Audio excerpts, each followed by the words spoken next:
Welcome to Rewatch and Rank. On this channel, we rewatch older TV shows, provide a summary and opinion on the episode before ranking each episode against each other. Today's episode is Charmed Season 1, Episode 14, Secrets and Guys. The episode in a nutshell is just a brief summary of exactly what happens within this episode.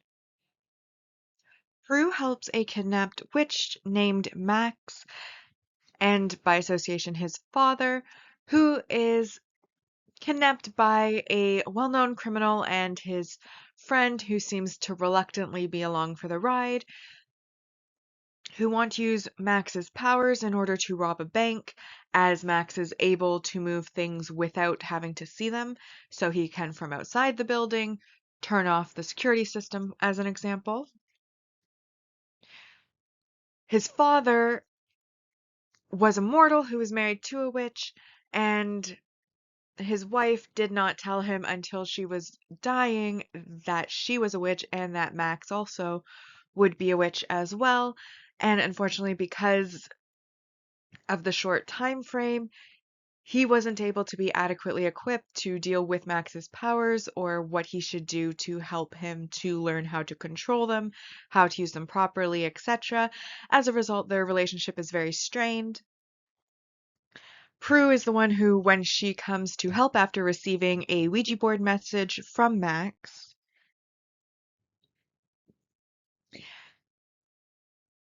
basically has a heart-to-heart with the father where she learns all of that family information. Then she goes to help Max. Unfortunately, she becomes kidnapped herself and is basically brought along with robbing the bank, but eventually is able to save Max. And along the way, the father also kind of learns to accept and forgive his wife for lying to him for so long. And it gives like a hope that in the future, the father and son are going to be able to have a closer bond with each other, and the father gains some more understanding with Prue's help about his son.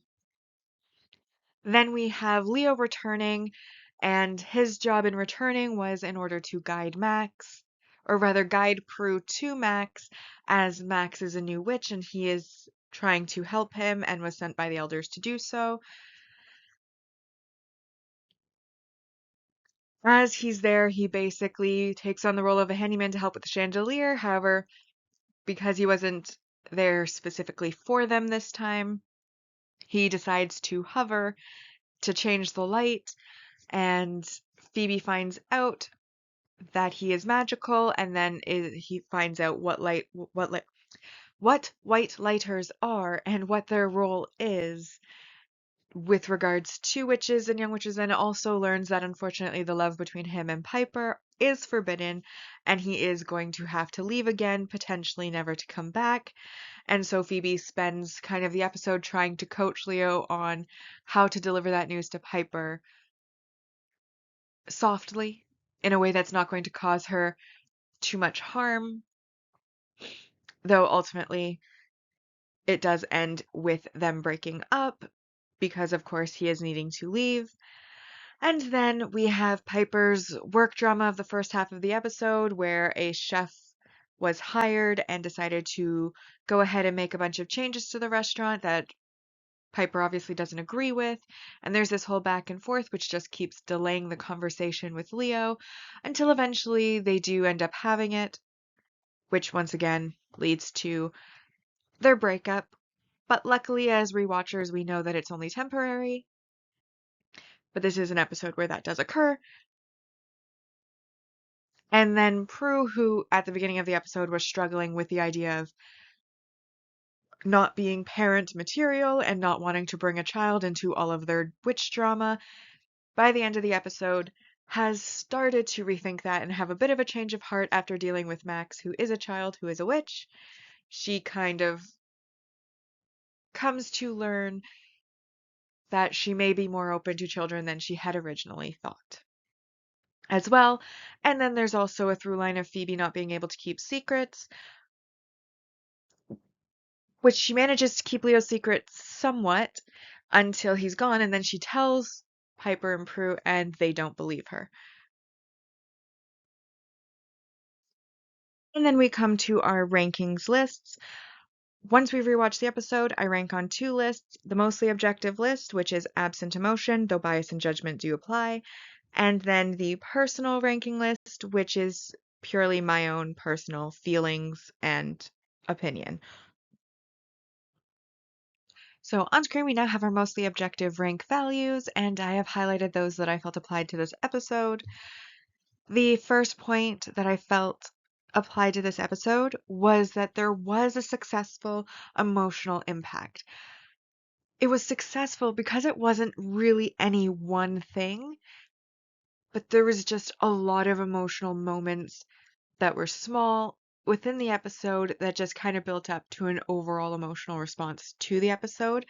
Some examples of that, of course, is the healing of the father-son bond between Max and his dad, how, at the end of the episode, the father brings his son to his mother's grave, and Prue comes along as well, where he promises to, be a better father, be more understanding about him being a witch, trying to heal that.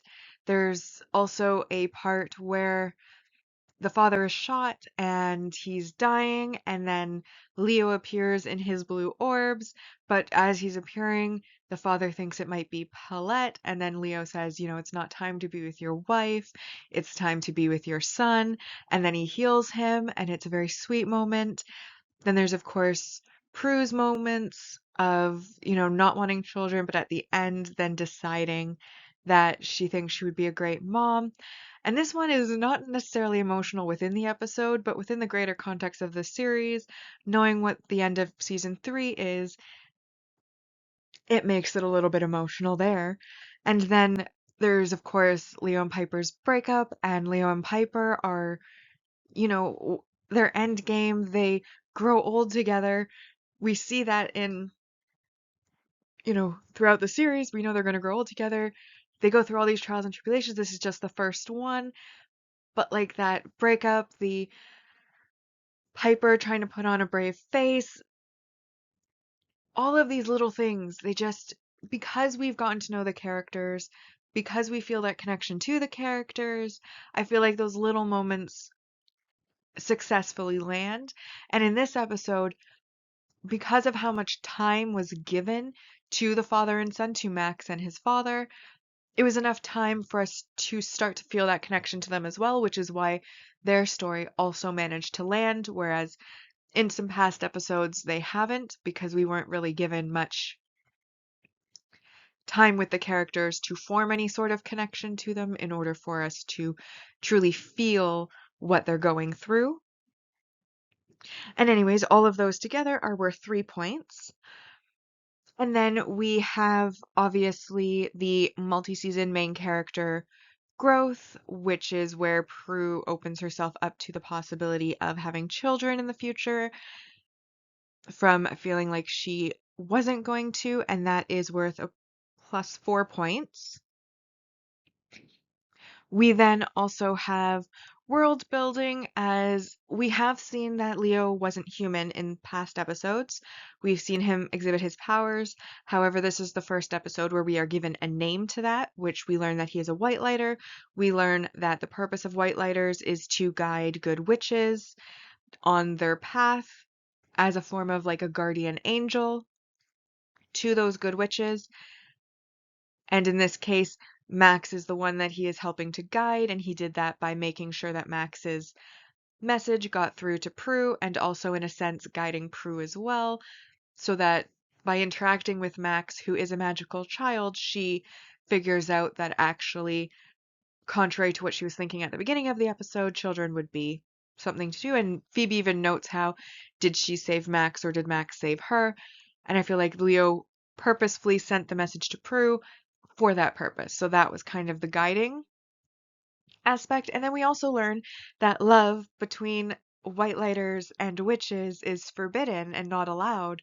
And so Leo is essentially being made to leave and leave Piper because of that, which of course gets Phoebe in the feels, which is why she constantly is trying to help him throughout the episode.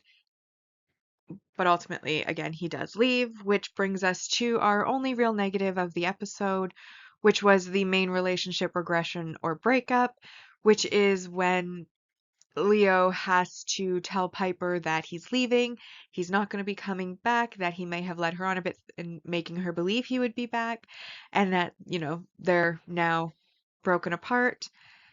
Of course, we as rewatchers know this doesn't last, so it's not as bad as it could be, but at the same time, it is not great, which then brings us to 8 overall for the episode. However, we also then have our single episode supporting character introduction, which was Max. And that was an extra 1 point, so that actually brings this episode to be a 9 out of 10 episode.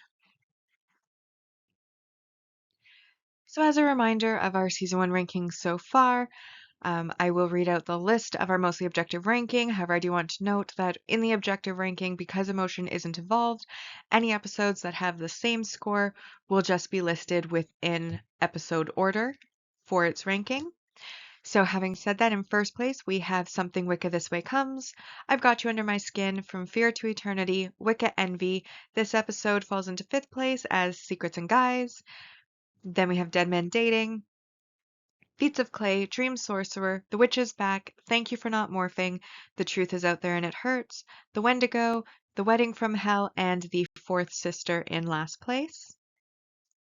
Bringing us to the personal ranking. Now, my observations on this episode. Obviously, the emotion did manage to hit in this episode, which I really enjoyed because that's rare for me. And I feel like there was multiple different facets of the episode that really highlighted the emotion. However, that being said, it also wasn't the most enjoyable episode of them. Like, its selling point was that it was emotionally relevant, like it did make you feel something while watching it, but that's something, it wasn't entertainment, if that makes sense. The only part of the episode that was really fun, in my opinion, was when Phoebe discovers Leo's powers. He's floating, trying to change a light bulb, and as soon as she walks in, he drops to the ground. She then tries to use a phone as a weapon, claiming that he's a warlock. And meanwhile, he's like, I'm not a warlock. What are you talking about? Meanwhile, he's holding onto this light bulb that's in his hand and like brightly white lit up. And it's like, excuse you, what do you mean you're not a warlock? And then, basically then he has to explain. Then he explains the whole white lighter thing to her. And I have to admit, in future seasons, I really don't think white lighters have the full range of gifts that Leo shows in the first couple episodes where he's seen. Like telekinesis, I don't think he repeats. In this episode, he warms her tea and refills her water. And I'm like, I don't think in the future white lighters are quite that overpowered. I feel like in the future, they kind of are limited to orbing and healing. And of course, they can speak whatever language their charges do. But like, that's kind of where their limitations are in the future. But season 1, he has a lot of extra powers. And then of course we have like Leo and Phoebe, they go to Quake so that he can talk to Piper, and he's there rehearsing how he's going to tell her that he has to leave and probably will never be back. And every time he like says something that sounds like really nice, Phoebe's like, what you're actually saying is, and then he says something like completely douchebaggery. And as a person who tends to take things at face value, I personally wouldn't have translated it quite the way she did. But I do find it interesting the way that she was translating.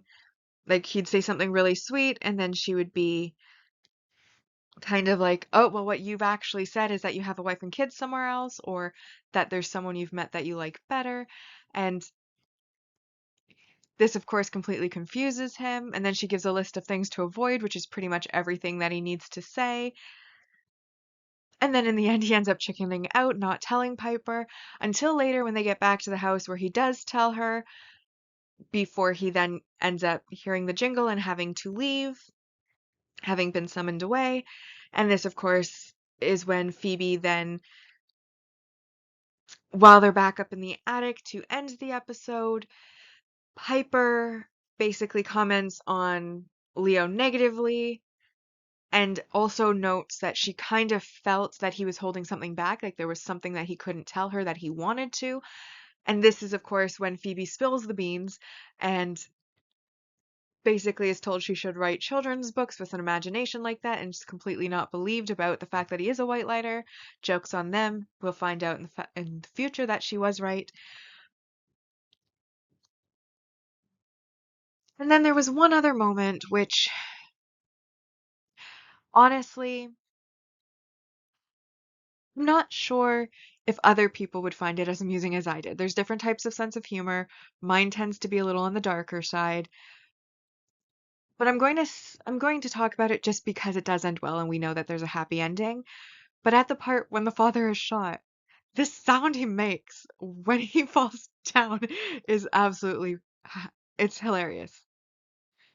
He makes this little noise, and it's just so unexpected because he seems like a stronger man, he has a deeper voice, and then all of a sudden this high-pitched when he falls, and I'm like, if he had died, it would not have been funny. But the fact that it had a happy ending, and with my darker sense of humor, I thought that was a great moment in the episode. But like the actual overall storyline, the thing with the rude chef, especially since it wasn't a recurring character, but just like a one-time, only a couple of scenes in the episode character, I felt like it was there. Its purpose in the show was to distract Piper so she couldn't speak to Leo right away. So he did serve his purpose, but it felt kind of being led astray, kind of made the episode feel longer with how they dragged things out. The whole kid being kidnapped to break into a bank because he has what he called psychokinesis, which is moving things he can't see. I felt like it was interesting, but in comparison to other plot lines and other stories, apart from the emotional success of it, it just wasn't the most entertaining. Overall, I'm giving it an average score of 5 out of 10. And therefore, as a reminder of our season 1 rankings so far on the personal ranking, in first place we have Dead Man Dating, The Witch is Back, From Fear to Eternity, Wicca Envy, The Truth is Out There and It Hurts, Something Wicca This Way Comes, Dream Sorcerer, Feats of Clay, Thank You for Not Morphing. This episode falls into 10th place as Secrets and Guys. Then we've got I've Got You Under My Skin, The Wendigo, The Wedding from Hell, and as always in last place we have The Fourth Sister. And that brings us to our final segment, which is the series ranking so far, where we are ranking each of the seasons against each other. And with the addition of 9 points to season 1 on the objective ranking, we now have 92 out of 220. And then on the personal ranking side, we added 5 for a total of 88 out of 220. And with that, we've now rewatched and ranked Charmed Season 1, Episode 14, Secrets and Guys. Like and subscribe if you'd like to, and I'll see you in the next episode.